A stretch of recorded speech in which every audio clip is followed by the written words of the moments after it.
Youth Congress प्रदेश सचिव मोहनीश चौधरी मुन्नू के नेतृत्व में युवा पदाधिकारियों और कार्यकर्ताओं ने खंड शिक्षा अधिकारी कार्यालय पहुंचकर मुख्य प्रशासनिक अधिकारी जगदीश चंद्र को सौंपा ज्ञापन के माध्यम से मोहनीश चौधरी ने कहा, पूरा देश कोरोना महामारी से लड़ रहा है, जिसकी वजह से रोजगार खत्म हो चुके हैं और व्यवसाय भी ठप पड़ चुके हैं। साथ ही मार्च माह से समस्त सरकारी निजी शिक्षण संस्थान भी बंद पड़े हैं। उन्होंने कहा कि निजी विद्यालयों एवं शैक्षिक संस्थाओं में कार्य करने वाले कर्मचारी भी हमारे ही समाज का अहम हिस्सा हैं और अधिकांश शिक्षकों का परिवार और उनकी जीविका अध्यापन पर ही आश्रित है। उन्होंने कहा कि हमारी संवेदनाएं उनके साथ है, पर इस महामारी का असर संपूर्ण समाज पर पड़ रहा है। समाज के लोगों के पास अपनी जीविका को चलाने के संसाधन अब सीमित हो चुके हैं और ऐसे समय में निजी विद्यालयों का फीस को लेकर दबाव बनाना गलत है, क्योंकि इस समय हर कोई बुरे दौर से गुजर रहा है। यूथ कांग्रेस के कार्यकर्ताओं ने एकजुट होकर प्रदेश सरकार से अपील की है कि निजी शिक्षण संस्थानों को बचाए रखने के लिए सरकार इन संस्थानों को ब्याज रहित कर दे, जिससे यह संस्थान अपने कार्यरत कर्मचारियों की इस महामारी के समय मदद कर राहत पहुंचाने का कार्य कर सकें। यूथ कांग्रेस के प्रदेश सचिव मनीष चौधरी ने कहा कि वह प्रदेश के मुख्यमंत्री से अपील करते हैं कि यूथ कांग्रेस की जायज व समाज के लिए उठाई गई मांग को स्वीकार करते हुए शीघ्र इस मांग पर उचित फैसला करें।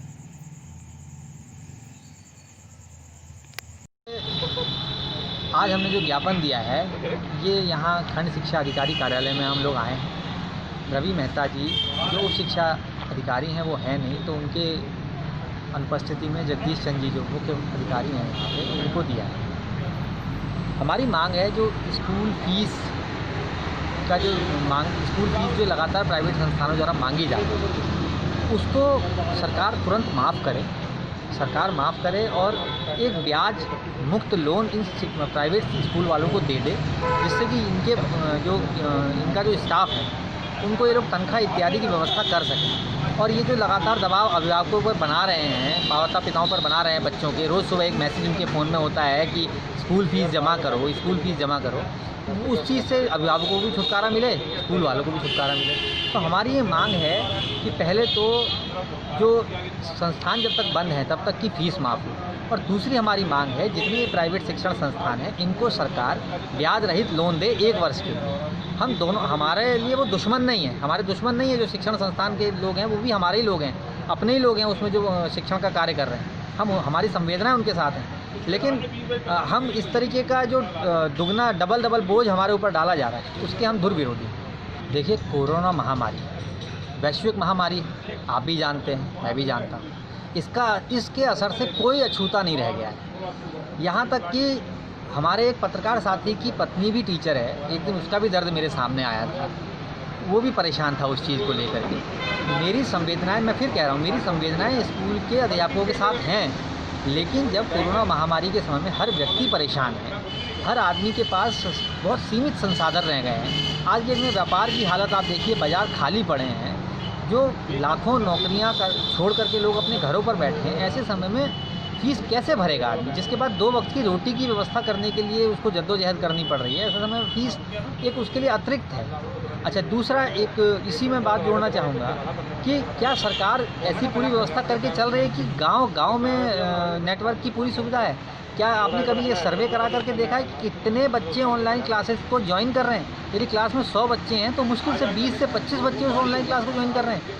आज क्या गदरपुर विधानसभा की बात करूं, गदरपुर विकास खंड की बात करूं, तो क्या आप ये विश्वास के साथ कह सकते हैं कि प्रत्येक गांव के अंदर नेटवर्क की पूरी भरपूर सुविधा है? प्रत्येक गांव में मोबाइल भरपूर तरीके से काम कर रहा है? व्यवस्था आपके पास है नहीं, इंफ्रास्ट्रक्चर है नहीं, आप ज़बरदस्ती लोगों के ऊपर दबाव बनाए जा रहे हैं। ऐसे समय में स्कूलों को भी आप मजबूर कर रहे हैं। तो मैं सरकार से मांग कर रहा हूं कि आप ब्याज रहित लोन आप शिक्षण संस्थानों को दें थोड़ा, जिससे कि वो अपने कर्मचारियों की जीविका को चला सकें। कोविड-19 का जो ये वैश्विक एक महामारी का काल है, ये इसने पूरे भारत देश को बहुत बुरी तरीके से ग्रास किया। स्कूलों के लिए मैं ये कहना चाहता हूँ कि मेरी जानकारी में ऐसे बहुत से बड़े नामी शिक्षण संस्थान हैं जो कि अपने मातहत जो उनके टीचर्स हैं, जो अन्य कर्मचारी हैं, उनकी उन्होंने जो तनख्वाह है वो 1/3 कर रखी है। उनको 30% की सैलरी दे रहे हैं। हालांकि टीचर्स बहुत मेहनत कर रहे हैं ऑनलाइन क्लासेस पर, मगर इन ऑनलाइन क्लासेस से कोई लाभ होने नहीं वाला। ये ऑनलाइन क्लासेस जो है मात्र बच्चों को और अभिभावकों को अंधेरे में रखने के लिए चलाई जा रही है। मैं इस मामले में शिक्षा मंत्री की चुप्पी को भी समझने में बड़ा असमर्थ रहा हूँ। मुझे ऐसा लग रहा है कि सरकार और शिक्षा मंत्री मुंह में दही जमा के बैठे हैं कि उन्हें ये सब कुछ गोरख धंधा होता नज़र भी नहीं आ रहा कि उनके अपने क्षेत्र में इस समय इतना बुरा हाल है कि लोग सड़कों पर हैं। 1 महीने से लोग प्रदर्शन कर रहे हैं और शिक्षा मंत्री को उससे फ़र्क नहीं पड़ रहा है। शिक्षा मंत्री अस्कोट से आराकोट की यात्रा में व्यस्त है। तो शिक्षा मंत्री जो हैं हमारे यहाँ के एक बिल्कुल निष्फल और एक ऐसे मंत्री के रूप में, एक ऐसे शेर के रूप में जाने जा रहे हैं जो कि इस समय बगैर दांत का है, जिसके कि कहीं सुनवाई किसी प्रकार की नहीं हो रही है। तो शिक्षण संस्थानों के लिए देखिए, हम शिक्षण संस्थान भी हमारे लोगों के बीच के लोगों के हैं। हमें ये भी पता है कि इस समय वो भी कोविड-19 नाम की महामारी से परेशान है, लेकिन वो एक व्यवहारिक बात तो करें। सरकार को इसमें बीच बचाव करके एक व्यवहारिक रास्ता निकालना चाहिए था, मगर किन कारणों से, उन कारणों को मीडिया के सामने बताने में मैं असमर्थ हूँ। मगर वो एक आम जनता भी जानती है, मेरे मीडिया के साथी भी जानते हैं, अभिभावक भी जानते हैं कि किन कारणों से सरकार चुप है। उसके लिए कुछ एक प्रदर्शन पहले हुए भी थे और कुछ बातें निकलकर मीडिया के थ्रू हमारे पास आई भी थी कि किन कारणों से सरकार चुप है। तो अपने उस लाभ का ख्याल ना करते हुए जनता का ध्यान रखें। शिक्षा मंत्री और सरकार इसमें बीच बचाव करें। अगर वो अपने कर्मचारियों को 1/3 तनख्वाह दे रहे हैं तो 1/3 फीस के लिए बच्चों से कहें। 1/3 फीस के लिए बच्चों को अगर शिक्षा मंत्री और सरकार ये फैसला करती है और ये प्राइवेट शिक्षण संस्थान फैसला करते हैं तो कांग्रेस उसमें समर्थन करने के लिए तैयार है। हम अभिभावकों से कहेंगे कि आप 1/3 फीस जमा करो, क्योंकि इस इतने के लिए एक ना तो अभिभावक पर उसका दबाव पड़ता है और स्कूल का भी काम चलता है।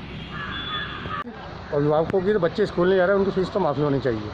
अब एक दूसरी बात इसमें पहलू ये आता है कि स्कूल वाले हैं, उनके साथ स्टाफ है, टीचर्स हैं या उनके कर्मचारी हैं प्राइवेट स्कूल वाले, उनके साथ दिक्कत यह है कि उनके भी पेट है बेचारे, उनका ही परिवार है हम लोगों की तरह। तो उनका यह है कि सरकार उन्हें किसी सूरत से उनकी मदद करे। और रही बात फीस माफ़ी की, तो फीस तो माफ़ करनी चाहिए भाई। ऐसे ज़बरदस्ती इस टाइम हालात ये बड़े रोजी रोटी के संकट आए हुए हैं पब्लिक में हर किसी के सामने। अब आती है सरकारी स्कूल के टीचर्स की बात। वो तो गवर्नमेंट सर्वेंट है, उन्हें 6वां वेतन 7वां वेतन और ये और 90,000 80,000 8,500 रुपये सैलरी मिलती है। वो 20-20 साल से एक जगह पर बैठे पड़े हैं, उनको ट्रांसफ़र तक के नहीं होते हैं। तो वही वो तो नेता है, वो तो खुद ऑलरेडी नेता सरकारें बना रहे हैं, सरकारें गिरा रहे हैं, वो लोग कर रहे हैं। तो हमारी उस टॉपिक पर न जाकर मेन टॉपिक हमारा ये है कि सरकार हमारी फ़ीस माफ़ करे, प्राइवेट स्कूलों को लोन दे, ब्याज रहित दे या बिना ब्याज के दे, ब्याज रहित दे। लेकिन यह कि उनके आर्थिक हालात भी देखे जाए और हम लोगों के भी देखे जाए, अभिभावकों को।